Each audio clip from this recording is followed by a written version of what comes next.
ใบสุนค่ะใบสุนค่ะบันไดในก็การตูตันเย้าในดีออนในก็ดังเซงกันเลยที่สับปีวอเนี่ยค่ะมันกาเจอปีเผินน้องมันในเขากับพอกอนเนี่ยเป็นพี่น้องลิงค่ะพี่น้องลิงได้ละเป็นพี่น้องนะ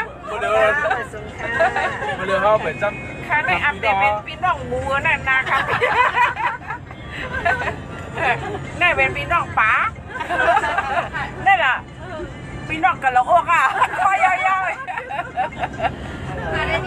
พี่น้องก็เป็นเยอะพี่น้องวัวลุยเนี่ยจูไปกว่าได้ค่ะเข้าไทยก็อย่าเป็นนวลคาเด็กไข่ในอาบุมหน้าไข่ในอาบุมอย่าเป็นสื่อตั้งไว้ทานตั้งหรอกเหมือนไปหูก็หูหน่อตั้งไหนตั้งไรโปเคมั้งอะไรโปเคอะไรโปเคสุดกับอยู่มัตต์เลยไงก็ก็ไม่ขี้เคก็มันน่ะเป็นอะไรใครว่าไว้กันขี้เค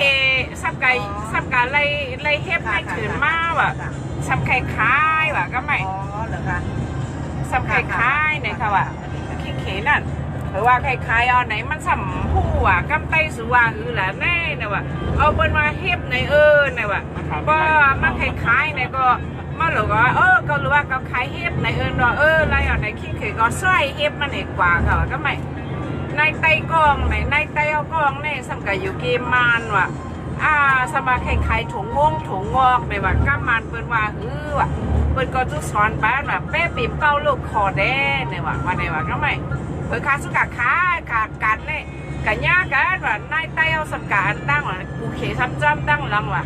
ในสำนักก้ามันสม่ำปีแลเป๊ะปีบปักเนี่ยมันสำดองไว้ก็ได้ว่าเป๊ะปีบปักเนี่ยเอาเป๊ะเป็ดปวกในก็เหมือนกันนั่นแหละนายแต่งจูหามกับว่าจูว่าปีเป็ดปอกขี้เขยขายเฮ็บจูว่าก้าวขายเฮ็ดแต่ว่า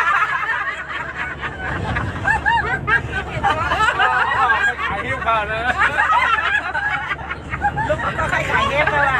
เฮ็บเป็ดเราไงพี่น้องเราทำขายเฮ็บก่อนเลยก็ให้คนไหนมาขายก็